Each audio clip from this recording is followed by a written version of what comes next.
قرآن یہ کہتا ہے الہاکم التکاثر حتی زرتم المقابر۔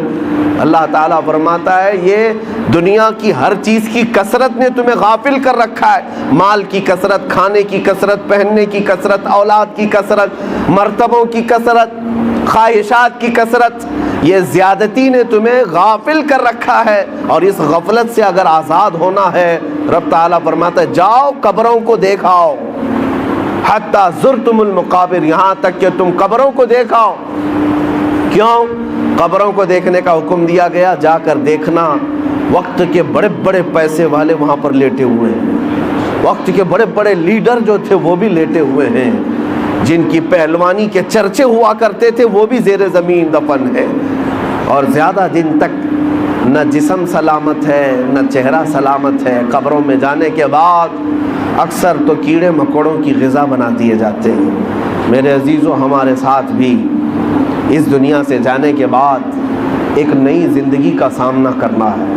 کبھی تم سوچتے ہو آج 10x10 کے روم میں ہمیں نیند نہیں آتی، ایک چوڑے اور لمبے پلنگ پر ہاتھ کسی سے ٹکرائے تو ہماری نیند میں خلل ہوتا ہے، لیکن جس دن ہمارے عزیز ہمیں کفن میں باندھ کر چھوٹی سی قبر میں سلا کر کے آتے ہیں، کروٹ لینے کی بھی جگہ نہیں ہوتی، نہ ہمیں تکیہ دیا جاتا ہے، نہ چادر دی جاتی ہے، نہ چٹائی بچھائی جاتی ہے، کچھ نہیں، اور ننگی زمین پر لٹا کر کے ہمیں، اور وہ بھی مٹی کا ڈھیر ڈال کر کے آ جاتے ہیں۔ کبھی احساس کیا اب کتنے دن کے لیے تمہارے گھر والے سلا کر کے آ رہے ہیں یہ بھی تمہیں پتہ ہے؟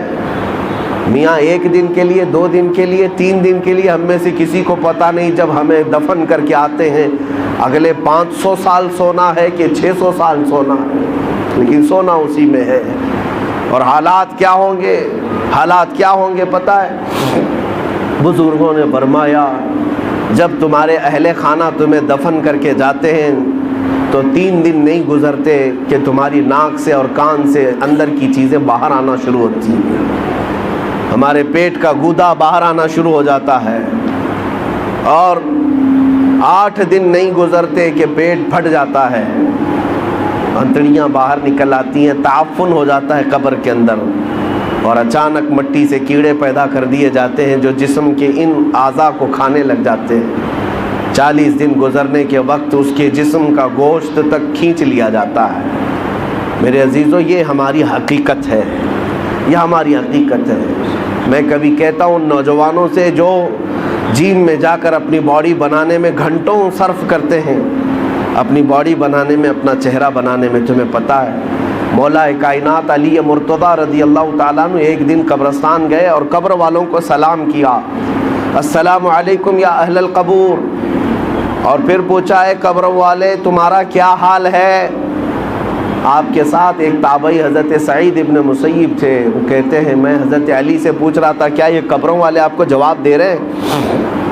حضرت علی کہتے ہیں ہاں وہ قبر والے جواب دے رہے ہیں، میں سن بھی رہا ہوں۔ یہ سب کے بس کی بات تو ہے نہیں۔ اس کے تھوڑی دیر کے بعد حضرت علی رونے لگ گئے، آنکھیں بھیگ گئیں۔ ان کے ساتھ موجود تابعی نے پوچھا کہ کیا جواب دیا قبروں والوں نے؟ مولا کائنات حیدر کرار شیر خدا رضی اللہ تعالیٰ عنہ فرماتے ہیں میں نے ان سے پوچھا تو قبروں والے کہتے ہیں اے علی ہمارا کیا حال پوچھتے ہو؟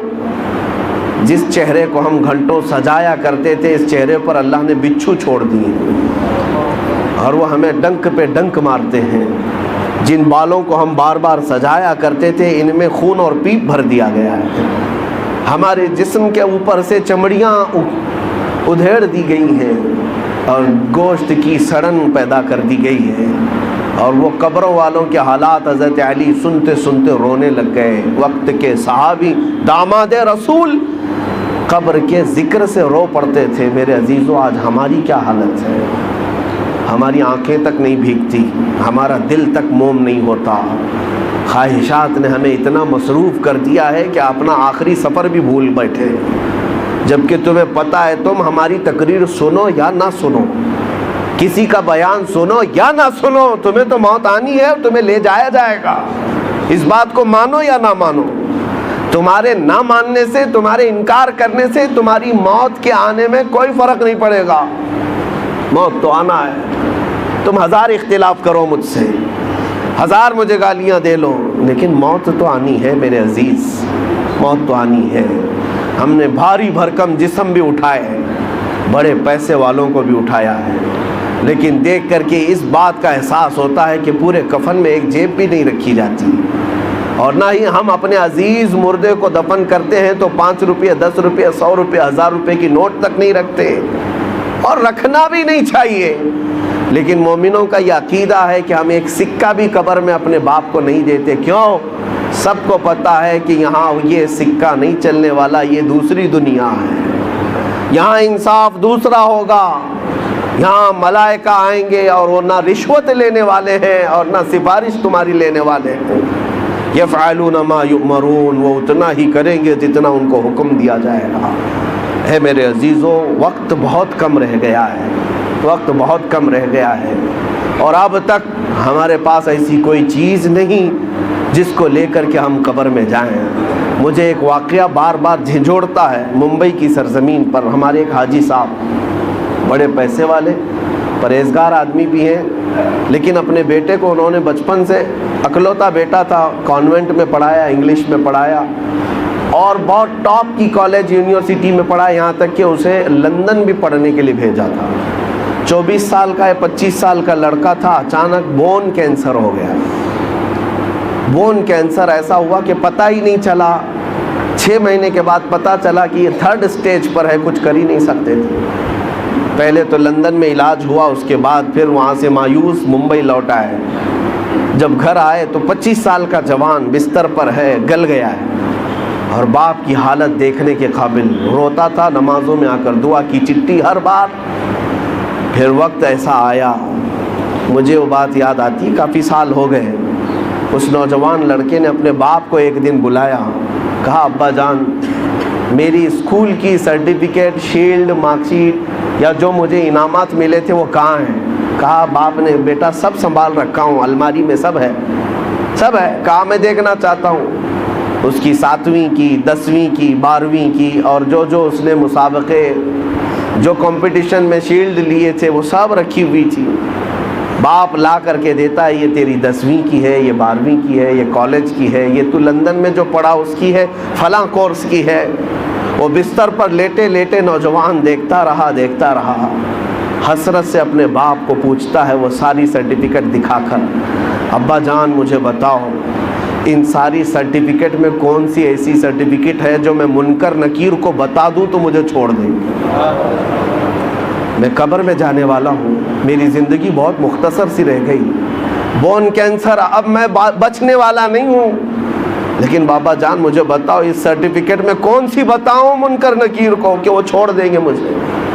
باپ کہتا ہے میرے پیروں تلے زمین کھسک گئی، میں نے آج تک یہ سوچا بھی نہیں تھا۔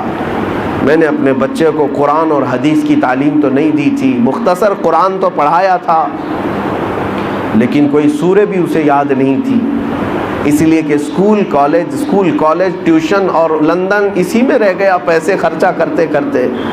اور آج دنیا سے میرا بیٹا 24 سال کی عمر میں جا رہا ہے، اسے کوئی سورہ یاد نہیں ہے۔ اور اس لڑکے نے وہ میسج دیا تھا، بابا جان یہ میسج پہنچا دینا مولانا صاحب کو کہ اللہ نے اگر کسی کو بیٹا دیا ہے تو صرف دنیا میں ایسا اسے گھوڑا نہ بنائے، ایسا گھوڑا نہ بنائے ریسنگ کا گھوڑا کہ صرف دوڑتا رہ گیا، اسے خبر ہی نہیں ہے اس کی آخرت کا کیا ہونا ہے۔